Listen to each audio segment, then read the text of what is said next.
right here with the second to last of the week one videos. And this one is on your data shadow, which you have an assignment concerning as well.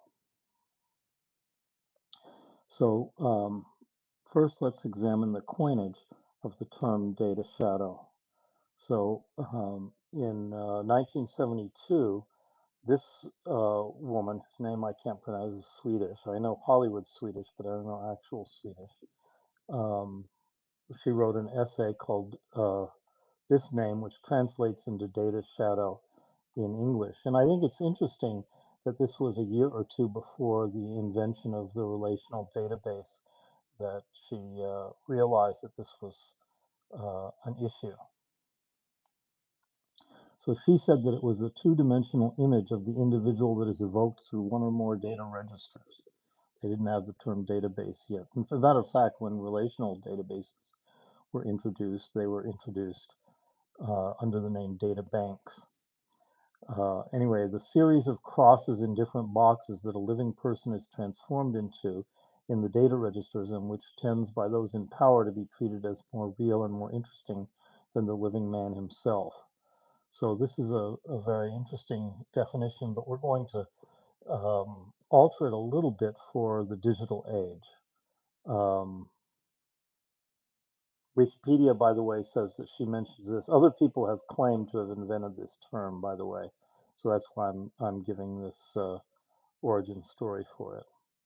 But in this course and in the assignment for this week, we're going to take data shadow to mean the traces of a person's digital activities. So this is the key thing here. Digital activities are collected and stored in databases and digital systems, and which can be used to infer information about that person's behavior, preferences, and identity. And this definition is a little broader than the original meaning of the term, but it captures the essence of the concept in the digital age. Now, you're beginning your database journey here, and you need to know the implications of large-scale database creation and use. You don't just need to know how, like Robert Oppenheimer with the atom bomb. You need to know the impact on society as well. This is a key concept for understanding databases, just to understand their impact on your family, your friends, those around you, your community, the nation, and the world as a whole. And I'm going to give you some examples. I have several anecdotes to share. One is a quote from a book called Database Nation that warned us about the future of databases in 2008.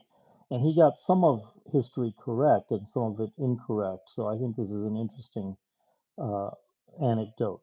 So you can either pause the video and read the whole thing or just take my summary of it, which is that this person is subject, when he gets into an elevator, to facial recognition that allows him to travel in the elevator.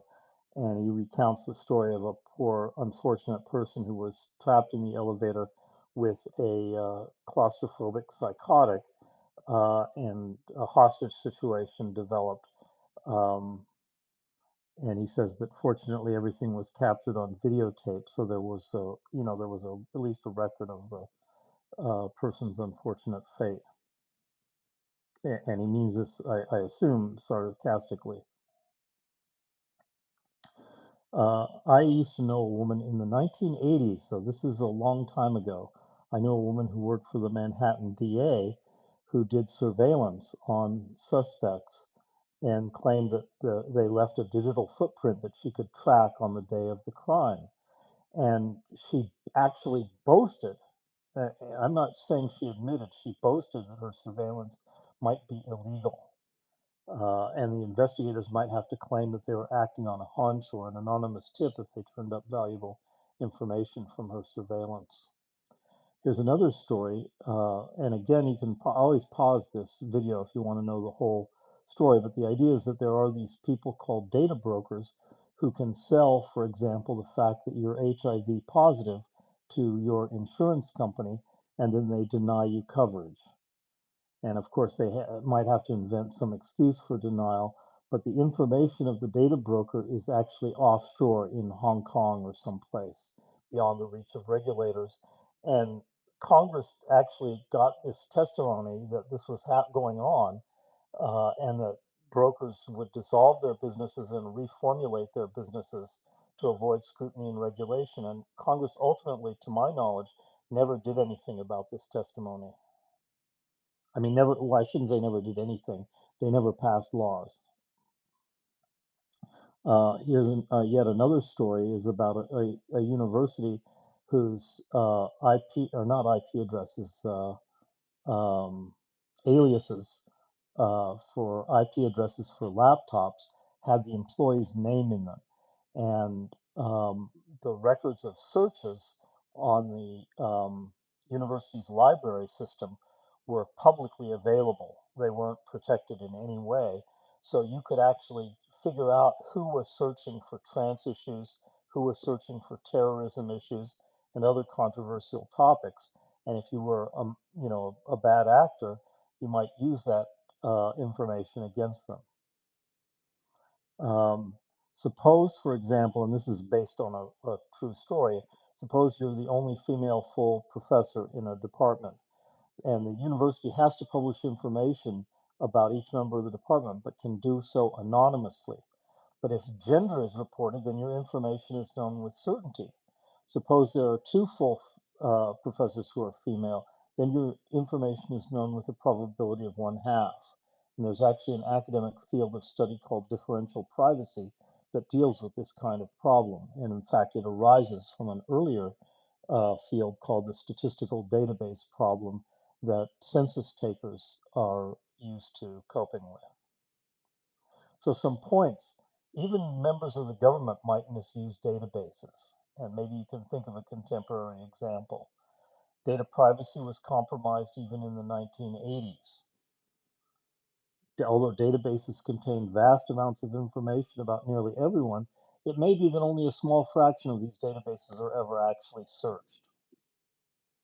And there is an excuse that people give in ignoring this issue, saying that I have nothing to hide. And the problem is that people make mistakes. Your situation might change. People might misinterpret your actions. And there are more reasons why I have nothing to hide is a poor concept. And I want you to think about those things. Okay, now for your task, you're going to journal your interactions with databases for one day. And then after you do that, not before, you're going to read chapters 1 and 2 of Data and Goliath by Bruce Schneier, who is a very prominent information system security expert. And then you're going to journal these interactions on a subsequent day. And then you're going to compare the two journals and write a short reflection. And this can take you 2 or 3 days, a minimum of 2 days, possibly 3 days.